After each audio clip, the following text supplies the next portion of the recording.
Hello guys, welcome back to my channel. In this video we are going to build a bookkeeping chatbot. So let's dive in. So let's start over here inside the flowchart to give you a basic understanding what is going to happen within the chatbot. The chatbot will start, the user will start interacting with the chatbot. The first task it's going to do is to determine to which flow it needs to go. So we have the business information, the bookkeeping services, and the tax services. And then eventually we will make a summary and save all the data inside the CRM, or in this case, for the sake of the video, a Google Sheet. And then once we have that, we'll end the flow and that's it. So to determine to which flow it has to go, we have also buttons and they can directly interact with the chatbot. And before I'm diving into the workflow, I want to mention we are using Voiceflow for this. If you're new with Voiceflow, there's a link in the description. If you use my link, you will get 1,000 bonus extra. So make sure you click on this button, create an account, and start building it. So once you have created your account in Voiceflow, you have to create a new project, or you can import this workflow into your account. You can find this workflow in my Skool community. So yeah, this will be the workflow. It's quite simple, quite straightforward. We have here 4 agent steps, and an agent step is it's very impressive because you can give it here some general instructions. You can give it access to the knowledge base, for example, access to buttons, cards, carousels, and you can tell like when to exit this agent step. And on each exit, you can also add required variables. We have also tools. You have these MCP tools and you have the API tool, which we are going to use later on in the video. And then you can also choose your own AI module. Right now we have these modules. GPT-5 is the newest. But yeah, you can determine which AI model is the best in your case. I think Claude 4 is very good. GPT-5 is also very good. GPT 4.1 is also very good. But you can always like test out, see which follows your instructions the best and has the fewest latency. You can check that if you are running a chatbot. You can see here in the logs how it is doing, how many latency it has, etc. But you can see here, for example, the first agent step, it's going to ask like, hey, which of these 3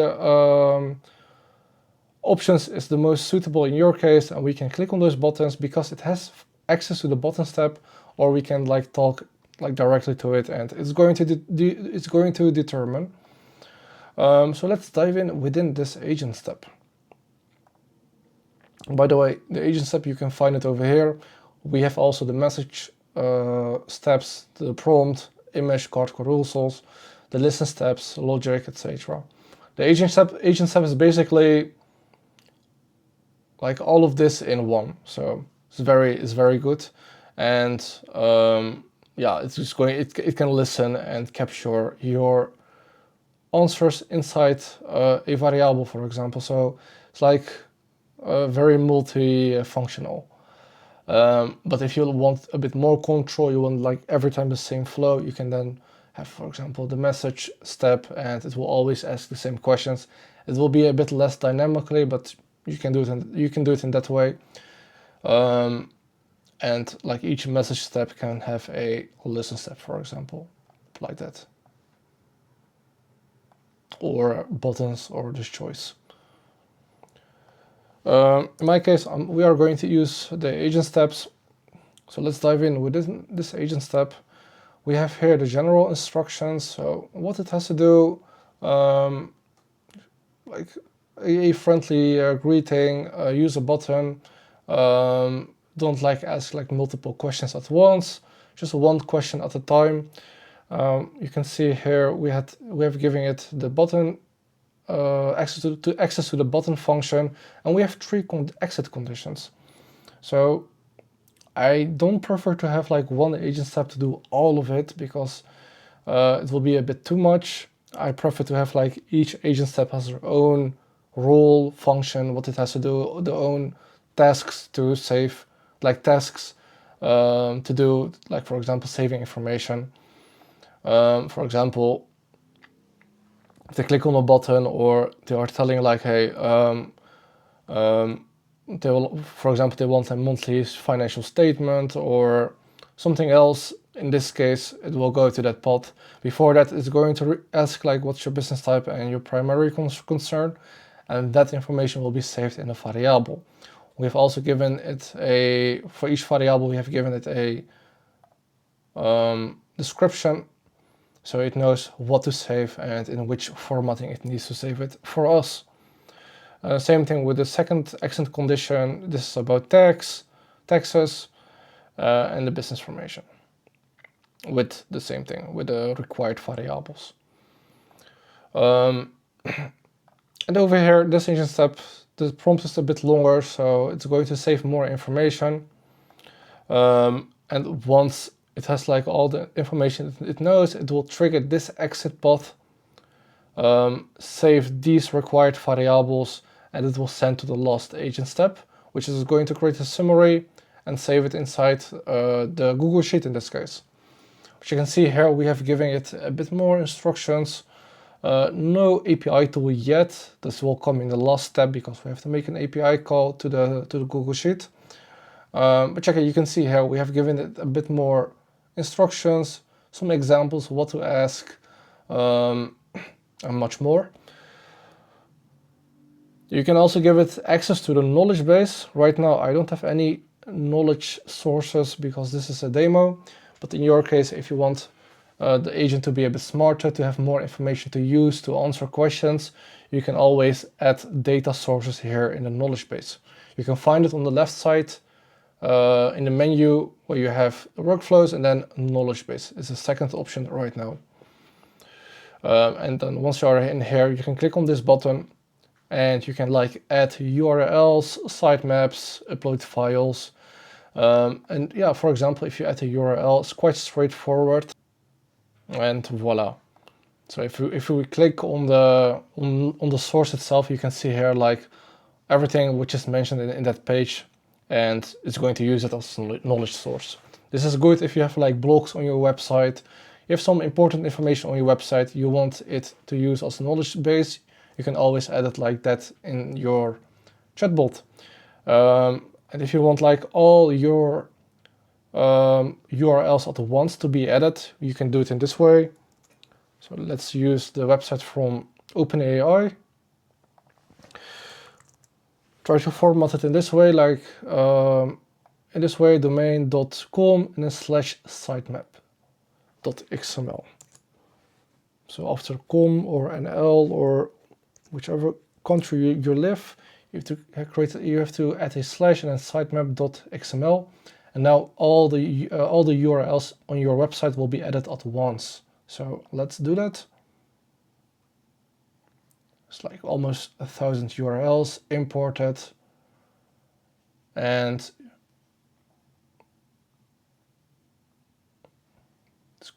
voila. So now all the URLs from OpenAI in this case is being added as a knowledge source.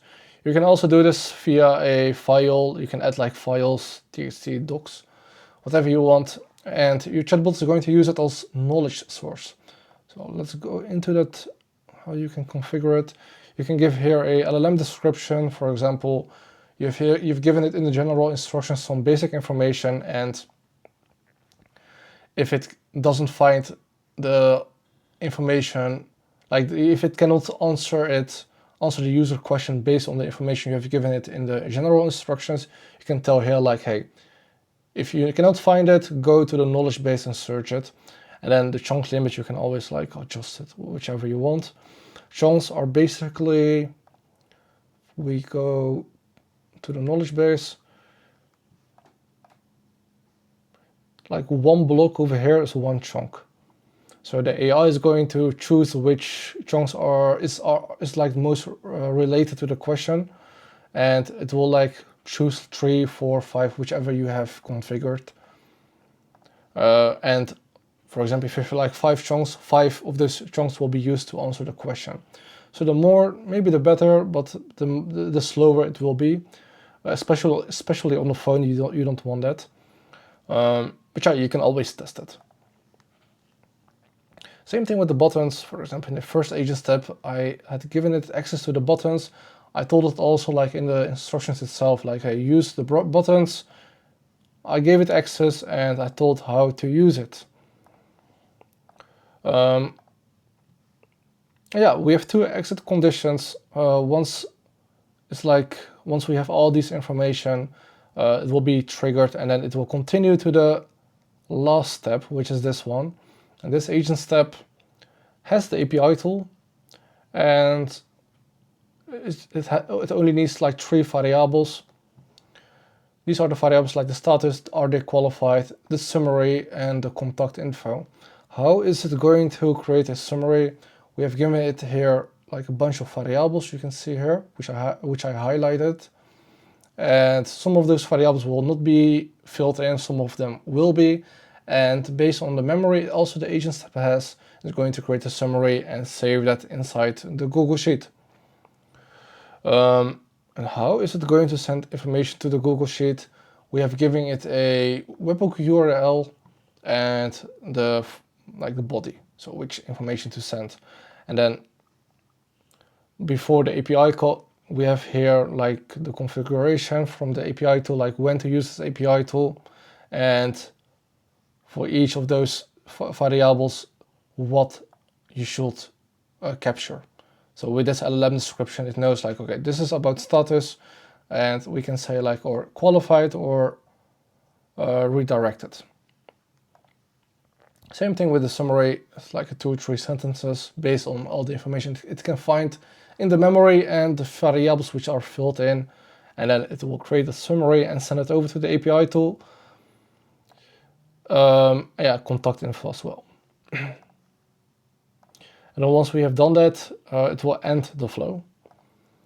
The last agent step is quite similar as those other 3.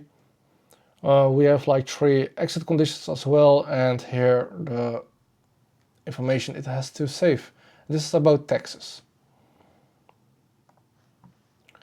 So yeah, this is quite simple, straightforward. If you want this template, you can find it also in my community or on the website from Voiceflow. If you have any questions, you can drop it in the comments down below. If you want to work together, just send me a message. The link is also in the description. So thank you for watching. See you the next time. Bye.